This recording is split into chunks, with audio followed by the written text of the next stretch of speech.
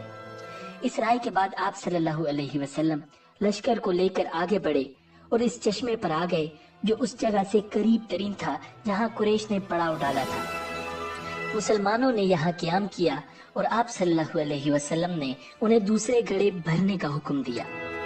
پھر نبی اکرم صلی اللہ علیہ وسلم نے اس کچے کنویں پر ایک حوض بنوایا جہاں اسلامی لشکر نے پڑاؤ ڈالا تھا۔ آپ صلی اللہ علیہ وسلم نے اس میں پانی بھروا دیا اور ڈول ڈلوا دیے۔ اس طرح حضرت خباب رضی اللہ تعالیٰ عنہ کے مشورے پر عمل ہوا۔ اس کے بعد حضرت خباب رضی اللہ تعالیٰ عنہ کو ذی رائے کہا جانے لگا تھا۔ اس موقع پر حضرت سعد بن معاذ رضی اللہ تعالیٰ عنہ نے آپ صلی اللہ علیہ وسلم سے عرض کیا، اے اللہ کے رسول، کیوں نہ ہم آپ کے لیے ایک عریش بنا دیں۔ ناظرین، عریش کھجور کی شاخوں اور پتوں کا ایک سائبان ہوتا ہے۔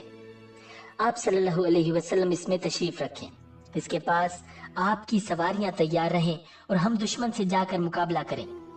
نبی اکرم صلی اللہ علیہ وسلم نے ان کا مشورہ قبول فرمایا۔ چنانچہ آپ صلی اللہ علیہ وسلم کے لیے سائبان بنایا گیا۔ یہ ایک اونچے ٹیلے پر بنایا گیا تھا۔ اس جگہ سے آپ صلی اللہ علیہ وسلم پورے میدان جنگ کا معائنہ فرما سکتے تھے۔ حضور صلی اللہ علیہ وسلم نے وہیں قیام فرمایا۔ صحابہ رضی اللہ تعالی عنہم نے پوچھا، آپ کے ساتھ یہاں کون رہے گا تاکہ مشرکوں میں سے کوئی آپ کے قریب نہ آ سکے؟ حضرت علی رضی اللہ تعالی عنہ کہنے لگے، اللہ کی قسم، یہ سن کر ہم میں سے ابو بکر صدیق رضی اللہ تعالی عنہ آگے بڑھے اور اپنی تلوار کا سایہ آپ صلی اللہ علیہ وسلم کے سر پر کرتے ہوئے بولے، جو شخص بھی آپ کی طرف بڑھنے کی جرت کرے گا اسے پہلے اس تلوار سے نمٹنا پڑے گا۔ حضرت ابو بکر صدیق رضی اللہ تعالی عنہ کے ان جرت مندانہ الفاظ کی بنیاد پر حضور صلی اللہ علیہ وسلم نے انہیں سب سے بہادر شخص قرار دیا۔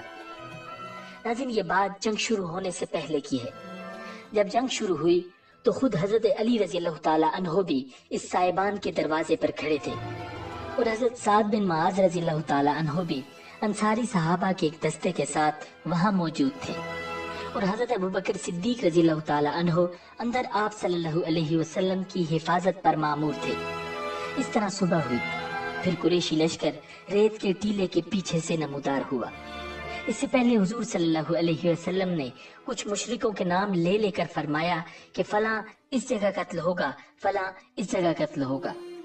حضرت انس بن مالک رضی اللہ تعالی عنہ فرماتے ہیں کہ جن لوگوں کے نام لے کر حضور صلی اللہ علیہ وسلم نے فرمایا تھا کہ اس جگہ قتل ہوگا، وہ بالکل وہیں قتل ہوئے، 1 انچ بھی ادھر ادھر پڑے نہیں پائے گئے۔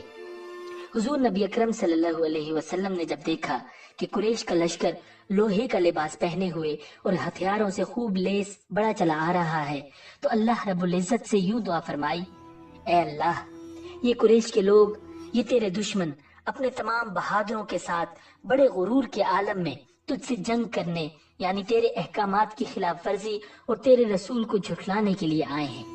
اے اللہ، آپ نے مجھ سے اپنی مدد اور نصرت کا وعدہ فرمایا ہے، لہٰذا وہ مدد بھیج دے۔ اے اللہ، تو نے مجھ پر کتاب نازل فرمائی ہے اور مجھے ثابت قدم رہنے کا حکم فرمایا ہے، مشرکوں کے اس لشکر پر ہمیں غلبہ عطا فرما۔ اے اللہ، آج انہیں ہلاک فرما دے۔ ناظرین، ایک اور روایت میں آپ صلی اللہ علیہ وسلم کی دعا میں یہ الفاظ بھی آئے ہیں، اے اللہ، اس امت کے فرعون ابو جہل کو کہیں پناہ نہ دے اور ٹھکانہ نہ دے۔ جب قریشی لشکر ٹھہر گیا تو انہوں نے عمیر بن وہب رضی اللہ تعالی عنہ کو جاسوسی کے لیے بھیجا۔ یہ عمیر بن وہب رضی اللہ تعالی عنہ بعد میں مسلمان ہو گئے تھے اور بہت اچھے مسلمان ثابت ہوئے تھے۔ آپ صلی اللہ علیہ وسلم کے ساتھ غزوہ احد میں شریک ہوئے تھے۔ قریش نے عمیر سے کہا، جا کر محمد کے لشکر کی تعداد معلوم کرو اور ہمیں خبر دو۔ عمیر رضی اللہ تعالی عنہ اپنے گھوڑے پر سوار ہو کر نکلے۔ انہوں نے اسلامی لشکر کی گرد ایک چکر لگایا، پھر واپس قریش کے پاس آئے اور یہ خبر دی، ان کی تعداد تقریباً 300 ہے، ممکن ہے کچھ زیادہ ہو، مگر اے قریش، میں نے دیکھا ہے ان لوگوں کو لوٹ کر اپنے گھروں میں جانے کی کوئی تمنا نہیں، اور میں سمجھتا ہوں ان میں سے کوئی آدمی اس وقت تک نہیں مارا جائے گا جب تک کہ کسی کو قتل نہ کر دے، گویا تمہارے بھی اتنے ہی آدمی مارے جائیں گے جتنا کہ ان کے، اس کے بعد پھر زندگی کا کیا مزہ رہ جائے گا، اس لیے جنگ شروع کرنے سے پہلے اس بارے میں غور کر لو۔ ان کی بات سن کر کچھ لوگوں نے ابو جہل سے کہا، جنگ کے ارادے سے باز آ جاؤ اور واپس چلو، بھلائی اسی میں ہے۔ واپس چلنے کا مشورہ دینے والوں میں حکیم بن حزام رضی اللہ تعالی عنہ بھی تھے۔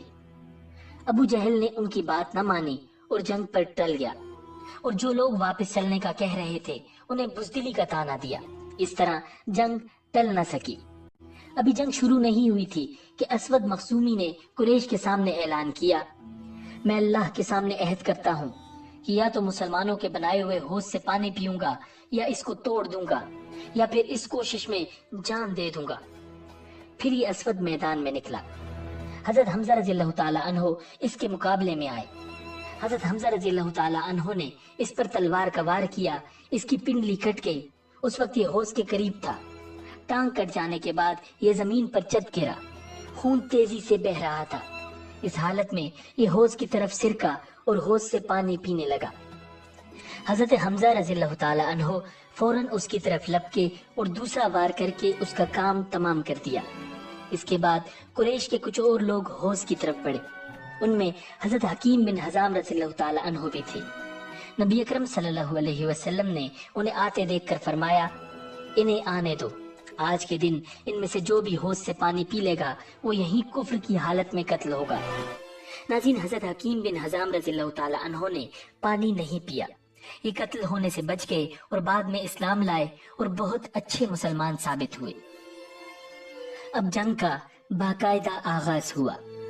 سب سے پہلے عتبہ، اس کا بھائی شیبہ اور بیٹا ولید میدان میں آگے نکلے اور للکارا، ہم سے مقابلے کے لیے کون آتا ہے؟ اس للکار پر مسلمانوں میں سے 3 انصاری نوجوان نکلے۔ یہ تینوں بھائی تھے، ان کے نام معوذ، معاذ اور عوف رضی اللہ تعالی عنہم تھے۔ ان کے والد کا نام افرا تھا۔ ان تینوں نوجوانوں کو دیکھ کر عتبہ نے پوچھا، تم کون ہو؟ انہوں نے جواب دیا، ہم انصاری ہیں۔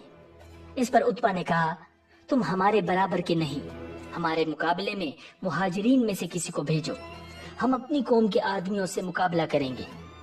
اس پر نبی اکرم صلی اللہ علیہ وسلم نے انہیں واپس آنے کا حکم فرمایا۔ یہ تینوں اپنی صفوں میں واپس آ گئے۔ آپ صلی اللہ علیہ وسلم نے ان کی تعریف فرمائی اور انہیں شاباش دی۔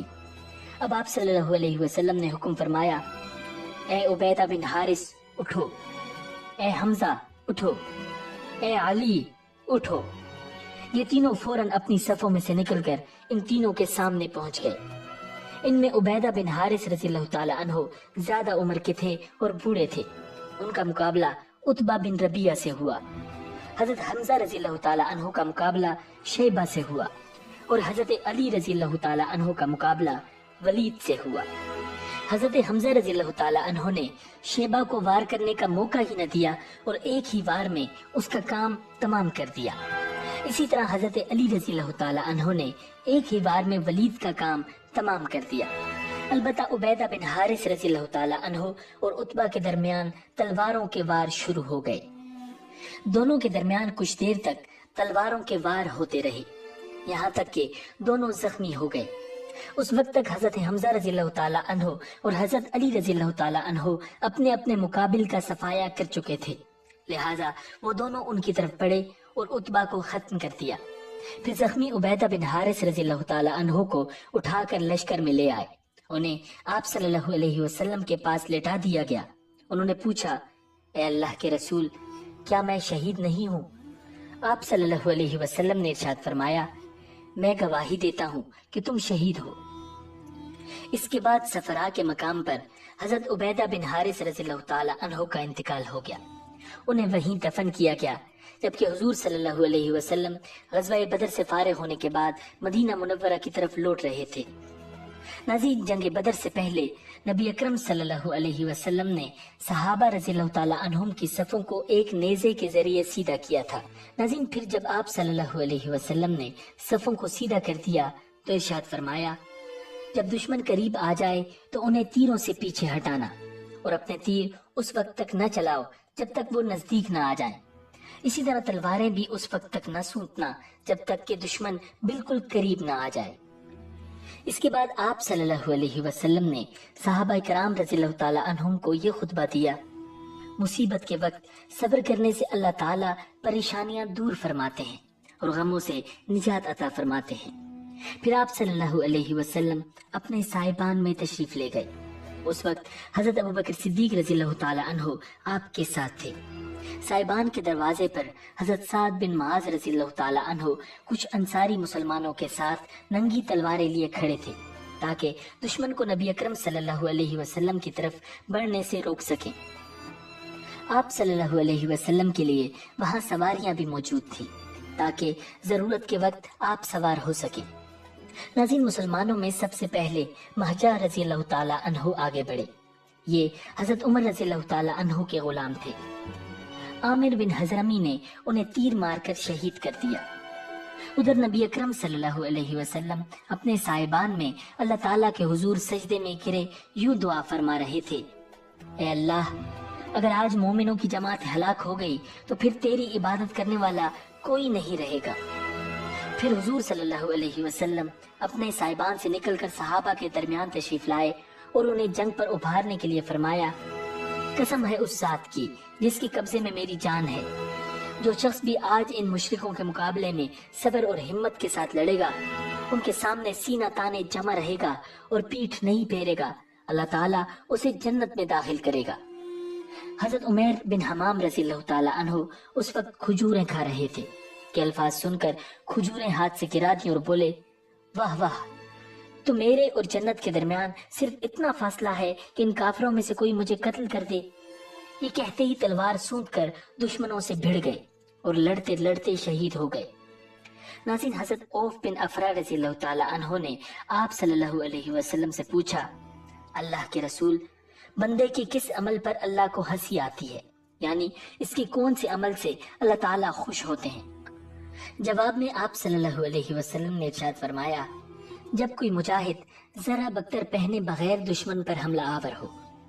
یہ سنتے ہی انہوں نے اپنے جسم پر سے ذرا بکتر اتار کر پھینک دی اور تلوار سونت کر دشمن پر ٹوٹ پڑے، یہاں تک کہ لڑتے لڑتے شہید ہو گئے۔